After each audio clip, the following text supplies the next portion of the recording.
Okay. I hope my coworkers aren't too noisy. A Rachel sumiu.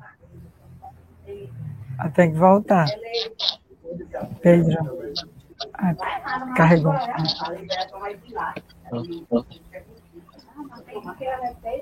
The pleasure to be here. My name is Marielle Almeida. I'm 21. I'm from Itu, São Paulo, but I live in Teresina, Piauí.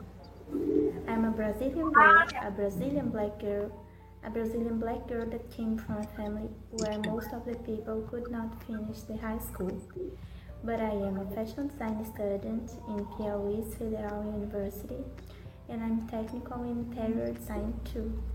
So everything that involves art, decor, illustration is attractive for me.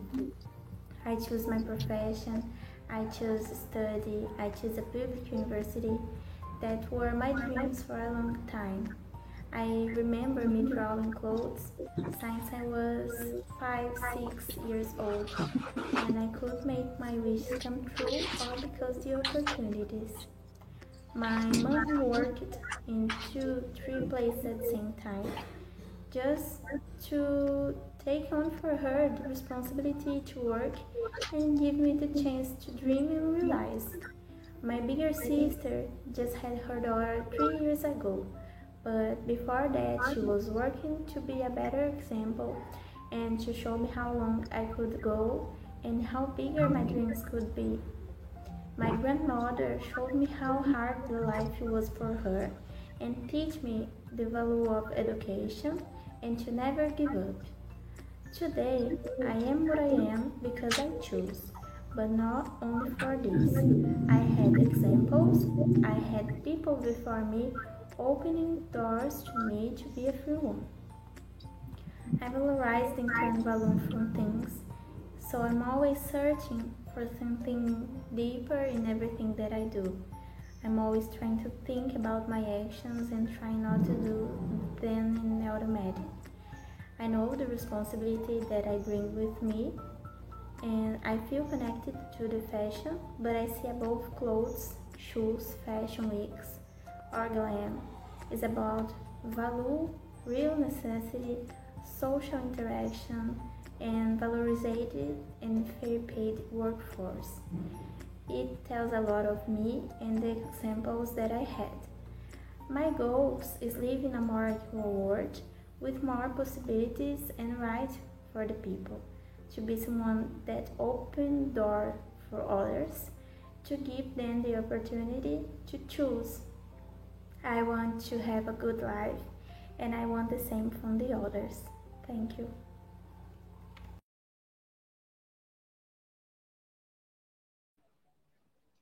Sejam bem-vindos de volta. A partir de agora começa a programação da tarde do Teacher Training Day. Welcome back, everybody. Right now start the afternoon schedule of Teacher Training Day. Now we invite the Centro de Línguas, Padre Raimundo José, Pedagogical Coordinator, Professora Josélia Batista, to be the host for our next speaker. E agora a gente convida a coordenadora pedagógica do Centro de Línguas, Padre Raimundo José, professora Josélia Batista dos Santos, para ser anfitriã da nossa próxima palestrante. Good afternoon. Today you have Rachel. She's going to talk about gender education and COVID-19 and teacher self-care as a leadership skills. Dr. Rachel Anderson was the Assistant Program Director and Supervisor at the Immersion Experience for the BLCST program for 2 years at Kent State University, where I had the pleasure to be there and meet her in 2009. She is also a training teacher from the Kingdom of Saudi Arabia.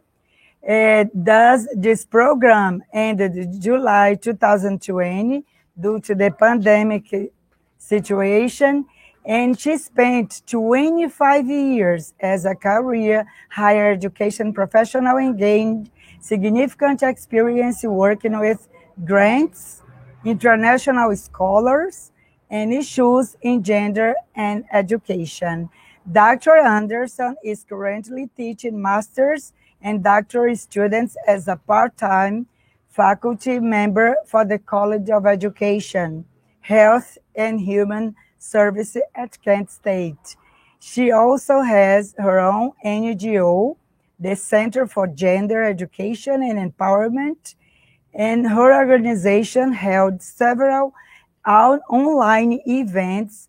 Last fall, she discussed the impact of the pandemic on international and American women educators. She resides in Kent, Ohio, with her husband, Rick, and together she has 3 adult daughters and 2 high school boys.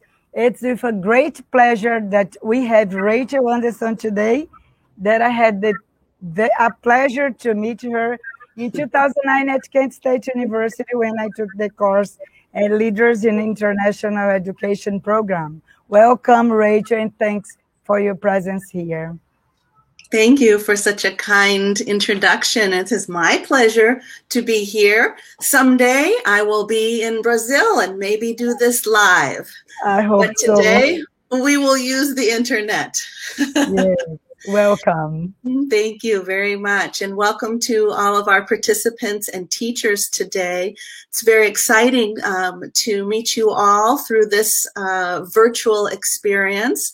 I do have a presentation and I will try to get our shared screen working. We will see if I can do that.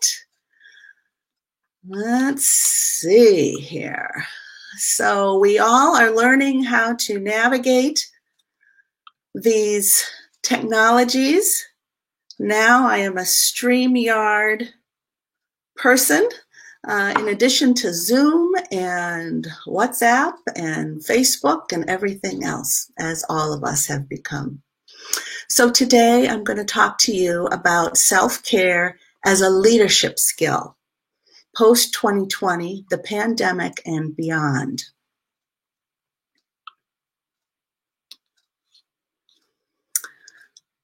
All right, where are we now? So one of the first things that I do when I talk to international teachers and also teachers in the United States is to help us understand where we have been, where we are now, and where we're going. And we are in an amazing and challenging time across the world due to COVID-19. Let's talk about where teachers lead.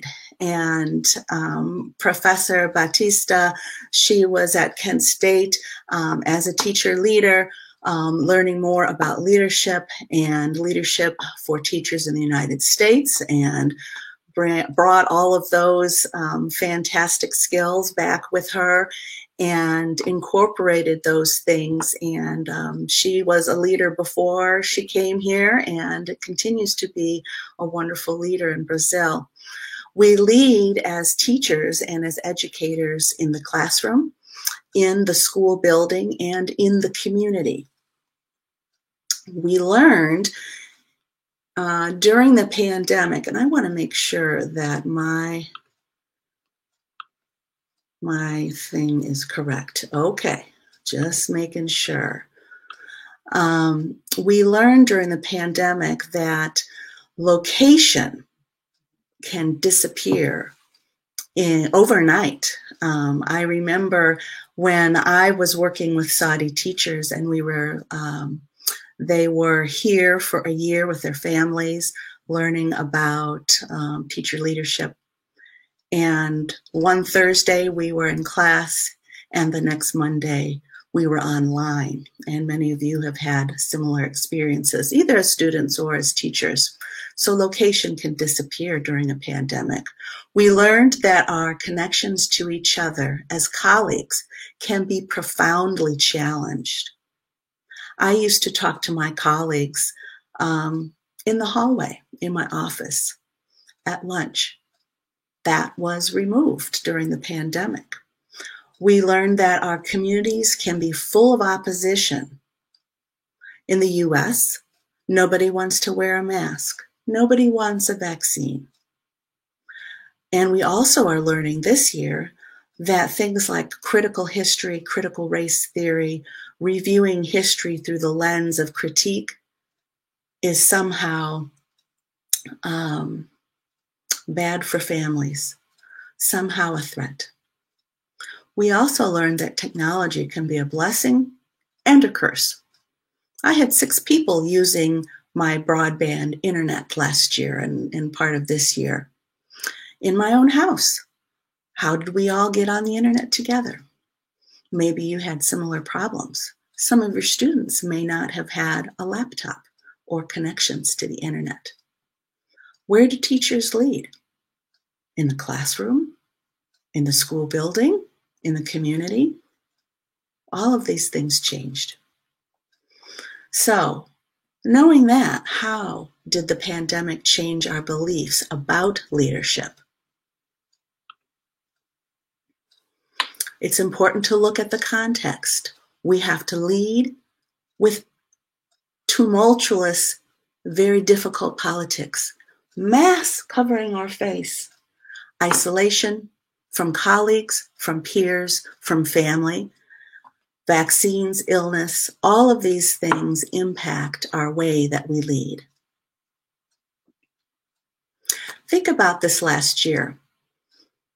Did you work from home? Did your school close? Did the businesses in your community change or close? Were there demonstrations? Was there political strife? We had protests the summer of 2020 because of an African-American man that was shot on video in the street. He was not arrested, he was killed. And there were demonstrations all over the United States and lots of anger. So let's go back to the basics. About leadership, we know the context has changed. There are 7 competencies of inclusive teacher leadership.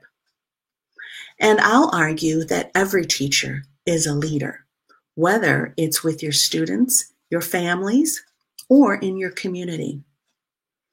Those 7 competencies include vision and inspiration. Vision and inspiration is about clear, perceptive ideas about what a better future looks like. The innovative mindset to inspire others to work towards those ideas, creativity and perseverance. A learning mindset is another inclusive teacher leadership strategy. Passion for new information and a consistent commitment to lifelong learning, to stay informed about new information, research, and approaches. Self-awareness and reflection. Broad awareness and honesty about personal strengths and weaknesses, and a practice of continual personal and group reflection. We need to identify and manage our own emotions and those of our colleagues and our partners. Planning and initiation. Focus on turning ideas and vision into goals and action. Collaboration. I think teachers are excellent at collaboration. Understanding and recognizing the value and the strength of inclusive teams and commitment to establishing and working within a network of colleagues who work together. Solutions orientation, our 6th strategy and competency. Understanding that challenges are inevitable on a pathway to change.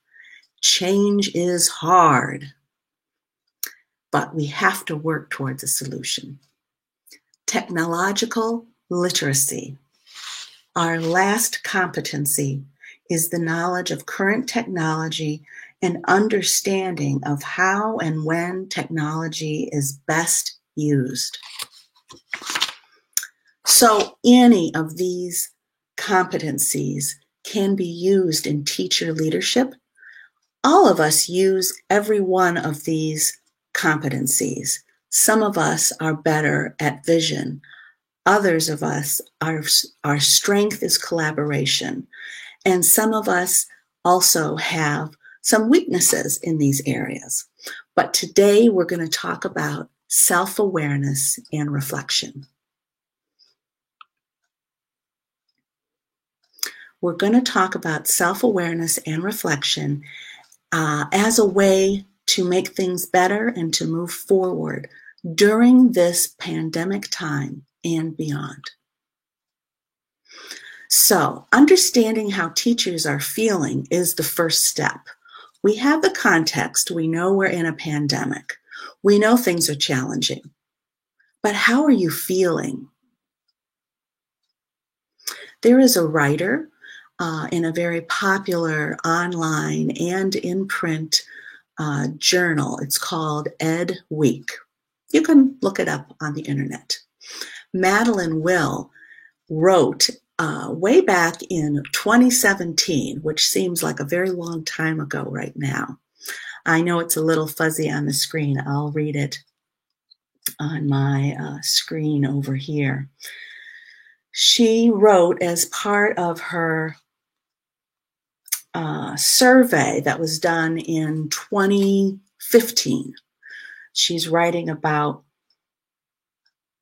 there was a special report on teachers' social emotional competencies. She reported that self-care is essential for teachers, educators, and researchers, and agreed that happy teachers lead to happy students. One award-winning teacher, a U.S. teacher, very popular, wrote that it took a trip to rehab to address an addiction to make him realize that he needed to set boundaries as a teacher to stave off burnout. No more giving whatever it takes, but giving what I can give without the context, within the context of health, finances, and family. Treating teaching as a calling and a career. This is sustainable. This is how you last. So she's sharing way back in 2017 that teachers were feeling burnout. They were feeling unloved, unappreciated, underpaid, misunderstood, and not supported. Fast forward through the pandemic. This summer, another survey was made in the United States with teachers, asking them how they're doing. The title of her article is "Teachers Are Not Okay, Even Though We Need Them to Be." She writes, 60% of teachers say they experience job-related stress frequently or always, according to a nationally representative survey by this journal, Ed Week, and their research center. The survey was done this July, only a few months ago. Only 9% say they never or rarely experience stress. When asked what effects job-related stress has on them and their work, teachers commonly said they have a harder time sleeping.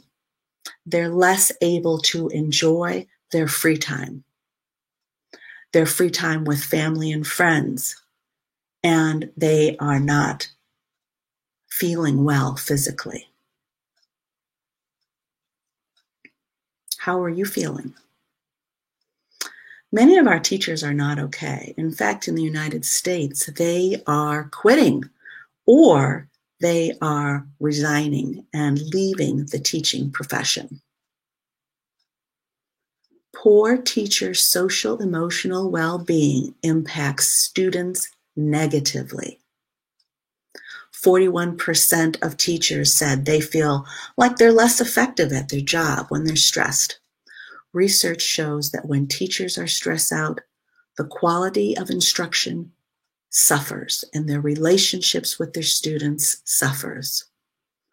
Students tend to be more stressed when their teachers are stressed, and that can negatively affect their academic performance and engagement.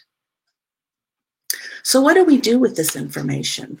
We know that we can't continue to teach under stress. We cannot continue to share our stress as teachers with our students because it hurts the students too. Do we go for help at our school district, in our school buildings? Do we ask fellow teachers, fellow students if we're a graduate student? Or do we result in poor coping skills and poor mental health? I argue that teachers have an amazing ability to understand their situation and to take action as leaders. Teachers can advocate for better teaching environments and better support from administrators. Teachers can work together to create learning communities and care communities for their fellow teachers. They can garner support from parents and the community resources. They can examine, we all should examine, our own social, emotional well-being and make changes.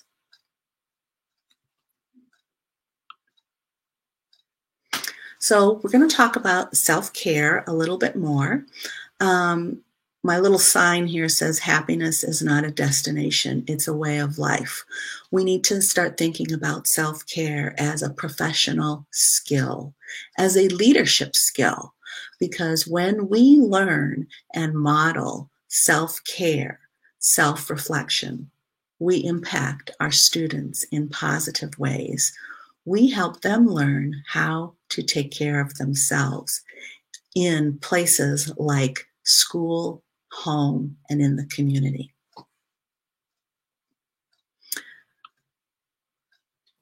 So during my research for this topic about self-care and helping educators feel well and healthy as teachers, as administrators, I came across Dr. Patricia Jennings, who is a professor of education at the University of Virginia. And I wondered, why do I really like Dr. Jennings? It just seemed like I really enjoyed her research and her approach to teaching and learning. Come to find out, I was at the same university at the time when she was at St. Mary's College in California. And maybe we bumped elbows in the hallway. She also was in the College of Education. I was working there full-time, working with adult learners and working on my counseling degree in that college. So she comes from a very similar College of Education training. And she believes that teachers play a unique role in SEL, social emotional learning, because children learn these skills by observing and interacting with adults and peers. We know this as parents. Children watch what adults do, and that includes us as educators. To effectively teach SEL, social emotional learning, teachers need to understand that with each interaction, they have the opportunity to model skills for their students. In this way, they are not just providing social emotional learning instruction, but they are actually a living curriculum. To do this well, teachers need high degrees of social and emotional competence. Remember, this is a leadership skill. They need to be able to monitor their emotions and behavior in such a way that they communicate these skills to their students. Otherwise, they may accidentally, inadvertently model behaviors that contradict what the program aims to teach. If we have a program about social emotional learning, we don't want to damage that learning by having poor social emotional well-being. Okay. So what does self-care look like? Self-care can look like some of the words on the screen. In order for us to have positive social emotional learning and social emotional well-being, we have to care for ourselves. First, we have to understand where we are in context as teachers and educators. Then we have to understand who we are, how we are going to work as leaders and educators. And then we have to take a self-examination and find out, how are we doing? Are we getting enough sleep? Are we getting enough exercise? Are we talking to professionals and talking to our friends and our colleagues? Are we working through peer groups? Is there enough quiet in our life? Are we out in nature? Are we reading and writing? Are we getting away from the computer? We can't get away from the computer right now, but maybe later today. Are we using the arts to care for who we are as humans? If you'd like to read more about what Dr. Jennings has to say on mindfulness professional development programs, she has a program called CARE, and she has been doing research about this for quite some time. Her books are on the side there: Teacher Burnout, The Mindful School, Mindfulness in Pre-K through Grade 5 Classroom. Of course, these are contexts in American schools, but as Dr. Batista and I have learned, there are ways that we can exchange ideas across borders and bring new learning into our own context. So let me see if I have anything else I want to share with you about Dr. Jennings before we move on. She wrote, she was interviewed in a UNESCO document, which will be in my references, and they were talking about social emotional learning. All of her writings are primarily 2019, and her Blue Dot publication that she was interviewed for was 2019, and that was the quote I read to you. I wonder what she thinks about 2021 or 2020. I encourage all of you to start addressing the social and emotional well-being for teachers, for educators. We need to go to the drawing board.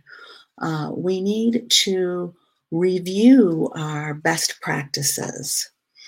In my introduction, Dr. Batista talked about the virtual conferences I held a year ago. And we talked a lot about how women are faring during the pandemic. We talked about the additional care and additional labor that many of us are doing at home in addition to teaching or working for pay. We talked about how children are in the home. We are in the home with our pets. We are in the home with other generations. We might be caring for grandparents or older children that are still home. There are a number of different needs that need to be addressed outside of the school context. And then we found out that our school context is also in our home. So while we were sitting at our home desks teaching, we also had care happening in the background with our families and our children. We talked about the challenges of children who live in poverty, who may not have access to the internet, and the extra care and attention that teaching and teachers need to be involved with.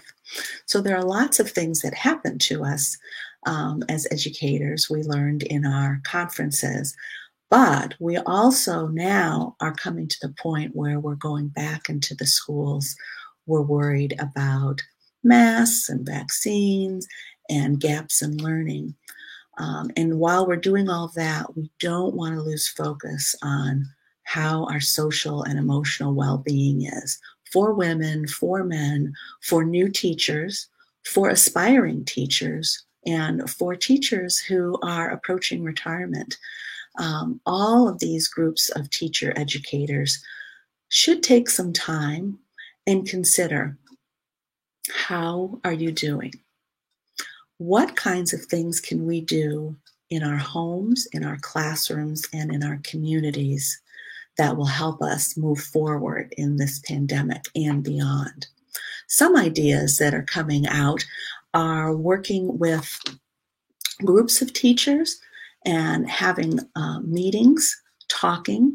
Some school districts are bringing in professional psychologists and counselors to work with the emotional well-being of the teaching staff. We're also finding that due to the new awareness of social justice issues and equity issues among teachers and among students and families, that administrators are becoming more involved with helping reduce class size, helping teachers find more resources, and helping us all make our way through this pandemic in a healthy and self-care manner.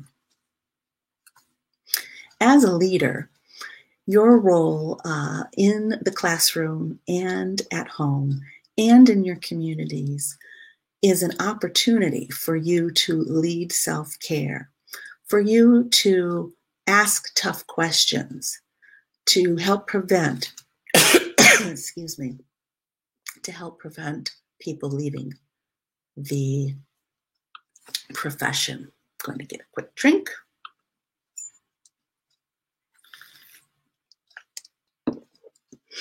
One of the things that I'll be working towards over the course of this year is continuing my research on teacher well-being, and then planning and offering retreats that help teachers address stress during post-pandemic years, developing safe spaces and promoting well-being in the profession. And I hope that you'll join me in all of your settings and your schools in offering ways that we can take care of each other, take care of ourselves, and learn more about self-care as a leader. I think now we can open up for some questions from the audience. Excuse me. And let's see if I can figure out how to stop sharing.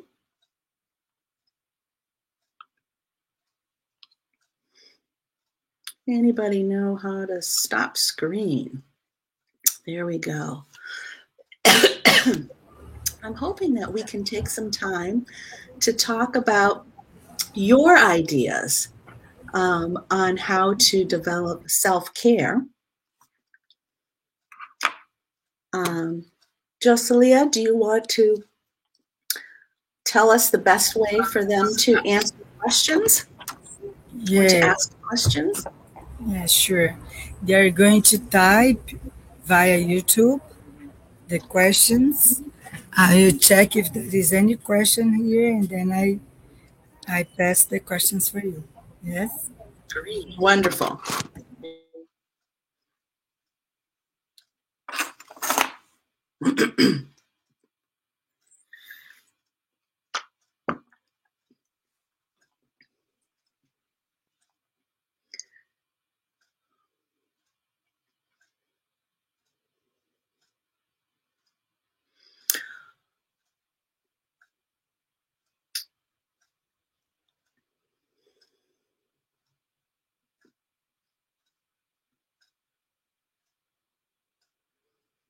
Some of the questions that I have for the audience is, how are you modeling social emotional well-being in your classrooms, whether they're virtual classrooms or in person?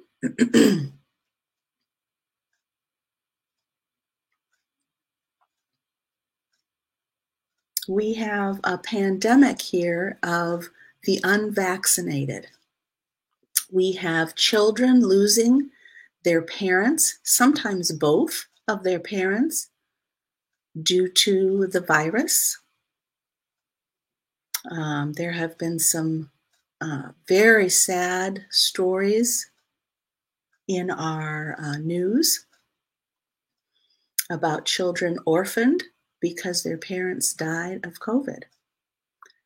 Those children are going to be in classrooms, and we will be in a unique place as teachers and as leaders to help children with great losses grieve, to help them process their losses and help them move forward.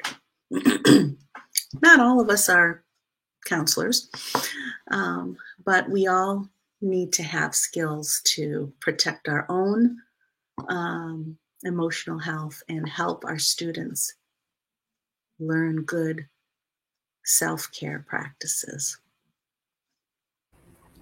Rachel, I have a question here. Yes, ma'am. It's from Gustavo.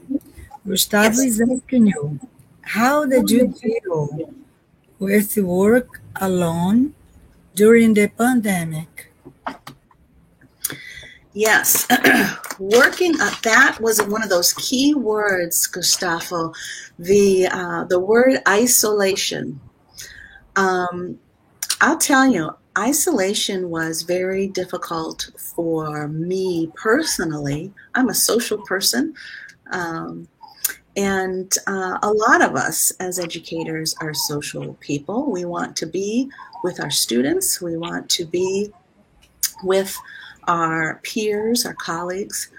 One of the ways that I am still working with virtual learning here is having one-on-one virtual meetings with students.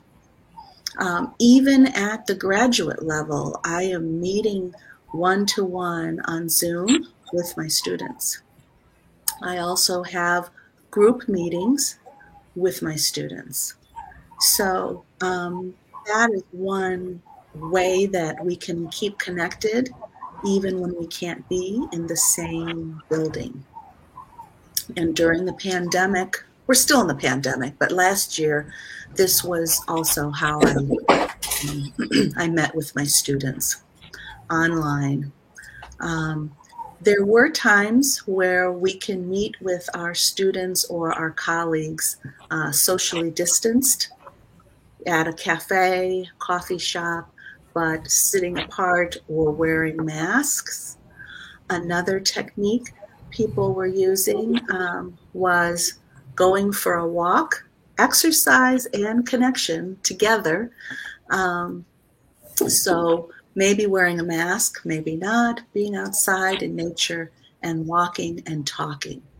Those were other ways that me and my colleagues used to help get through the isolation. Yes, thank you for the question. Yeah. There is another question from Laiane Moraes. How to deal with a noisy class? A noisy classroom? Yes, a noisy classroom. Online or in person? online and in person. Because now it's online. Now it's online. Yeah. The real situation now is online, but there are some schools in Teresina that are working in person. So if you have both chances to explain. Okay. Well, this is a challenge. I've seen a number of different techniques online, and sometimes it involves parents helping. In the US, I talked about this last year. Many parents in the United States paid young people, mostly young women of color, to be helpers to help their students do their online schooling. And the parent worked in another room or the basement or somewhere doing their work. So there was this exchange of labor to help families manage noise. Sometimes we paid people to help us manage noise at the family level. At the teacher level, using signals or special words also can work. Some teachers have a hand signal. Some teachers have a special word or a phrase. For elementary school teachers,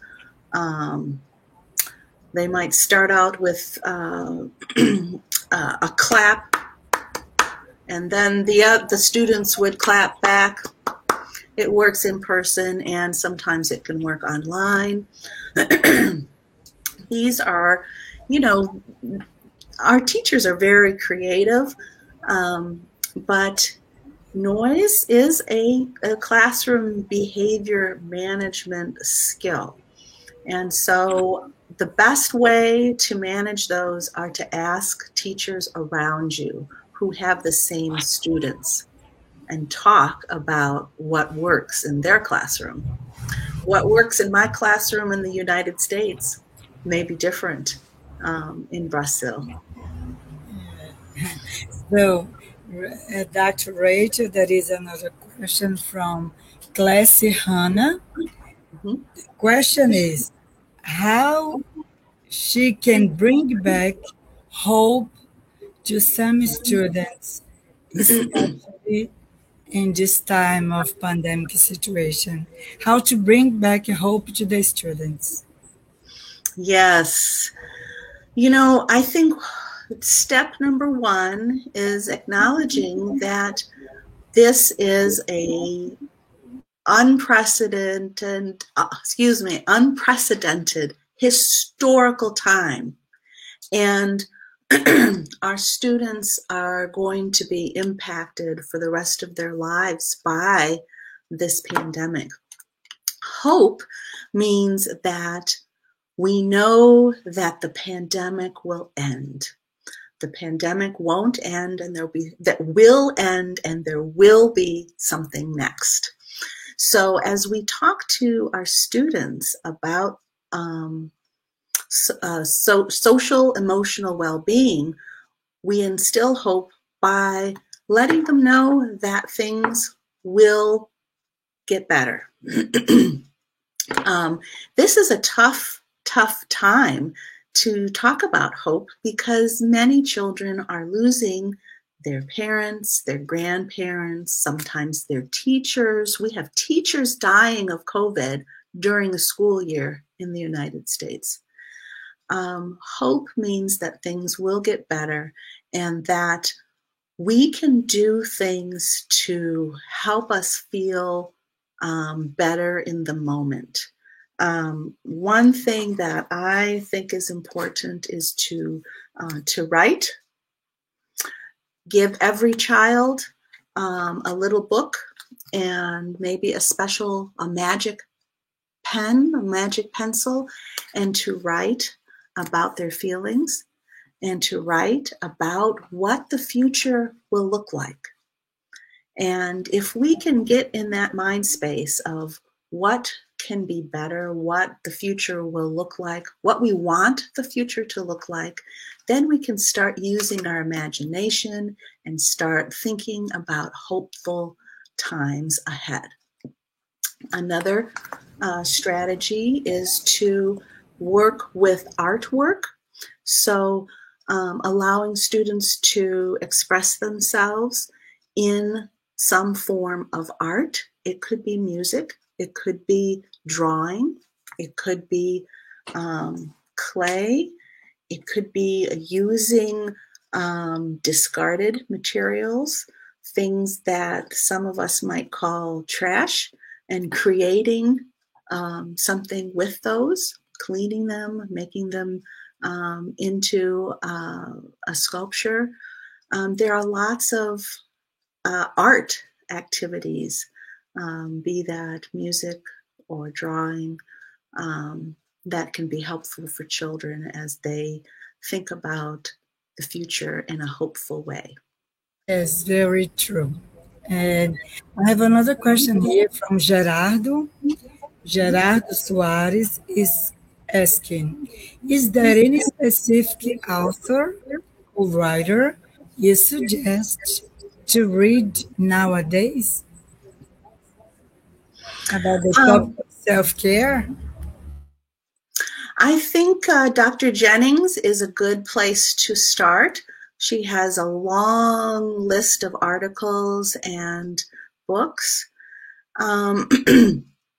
And there will be people all over the world writing about what do we do next.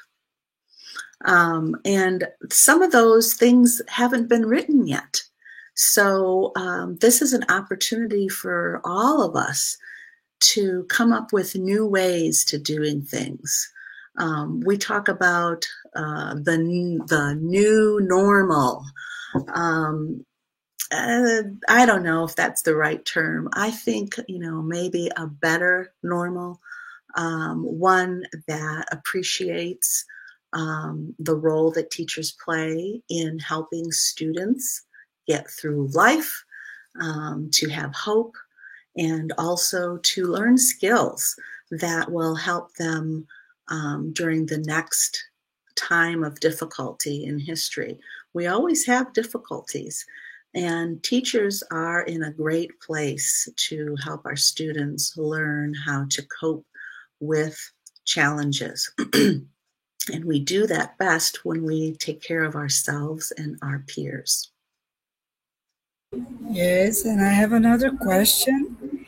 It comes from Nilson Mendes. He's asking how gender possibly interfere in self-care during or not the pandemic situation. Yes, excellent question. Gender definitely can interfere with self-care. It can interfere in different ways for men and for women, or those identifying as a man or as a woman. Women have taken on many new roles during the pandemic. They have taken on a lot of unpaid labor in the home. They're teaching and taking care of family and those kinds of things. At least in the United States, the statistics of home labor, that still remains a woman's job. The emotional labor in the United States is still done by women. So it is particularly difficult for women to find time for self-care, but we must. We must do better. We must ask for time for self-care. For men and those who live and work in a masculine society like we do in the United States and Brazil, where men set the pace for many of our cultural standards, we need to allow our men to have self-care, to be able to ask for time for self-care, and to practice self-care. There's no time for machismo. There's no time for be strong. We need to find a way in our societies and cultures so that men can exercise, go for walks, read for pleasure. Maybe we need to have more yoga for men. I don't know. But that space needs to grow. And our administrators are often men, at least in the United States and elsewhere. And our administrators need to lead the charge. They need to be the role model for having time for self-care, for exercise, for nutrition, for sleep, all of those things. And to model that to our young people, both boys and girls, need to see men taking care of their social and emotional well-being. Yes, and another question from Renilda. I'm afraid so many questions are arriving here in the chat, but I'm afraid I'm not able to ask all these questions. It's an interesting topic. Yes. But I'm going to ask a question from Renilda Macedo. Renilda is asking you, what is the post-pandemic teacher profile will be, in your opinion, after the pandemic? How is going to be the teacher profile? And together with this question, just one more from Tiago Domingues. He wants to know how he can reconnect with the students after the pandemic situation. These are the two last questions. Profile, okay, and reconnect. Okay, so the first question about what does the post-pandemic teacher profile look like? I think this new post-pandemic teacher is flexible, is innovative, is technology savvy, and what we would call nimble, able to go from in-person to online to mix technologies, to use technology where technology is helpful, and also be aware of when in-person is necessary. The new teacher profile is equitable, understands that not all students have the same technology resources, and that new teacher is inclusive and can grasp resources from many places. To answer the second question, reconnecting. This is where I think technology has some room to grow. There are ways we can use technology to reconnect. Today, me being on this conference is an example of a reconnection with people from a long time ago. Whether we are on Facebook or on Instagram or on Twitter, I think there are safe ways that we can stay connected to our colleagues. And I think there are some ways we're going to find that we can reconnect with our students using technology. As cell phones become less expensive, readily available, even some of our least developed countries around the world have internet and cell phone access expanding. It's not shrinking, it's expanding. We need to connect with our students using technology. That being said, our rural students and our students in the most poverty need that face-to-face reconnection. And for that group, I recommend really trying to see those students face-to-face.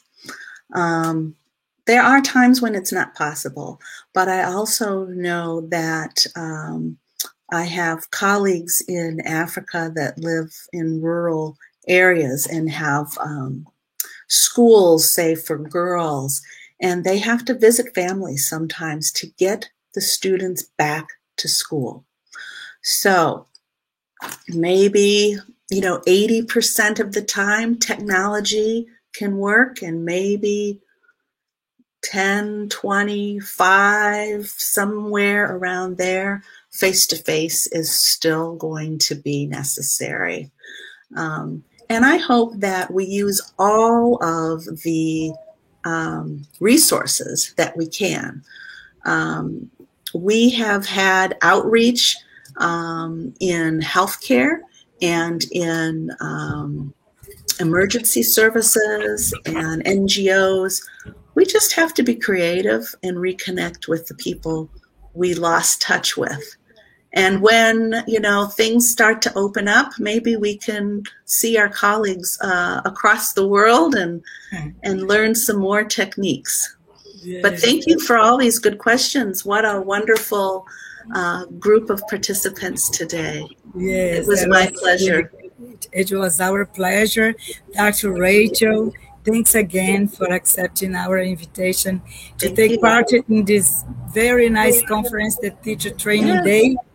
And you know that it's for us, it's always good to have someone that talks the native English for us. And it's really a pleasure. And I'd like to say that you're going to meet again. You're going to meet again in other conferences. And I'd like to be thankful again to you. Thank you. And all the participants here present in your workshop. Thanks, Professor. Thank you. You're welcome. Best wishes. Have a nice conference, everyone. Yeah, thanks a lot. Bye-bye. Goodbye. Bye-bye. Goodbye.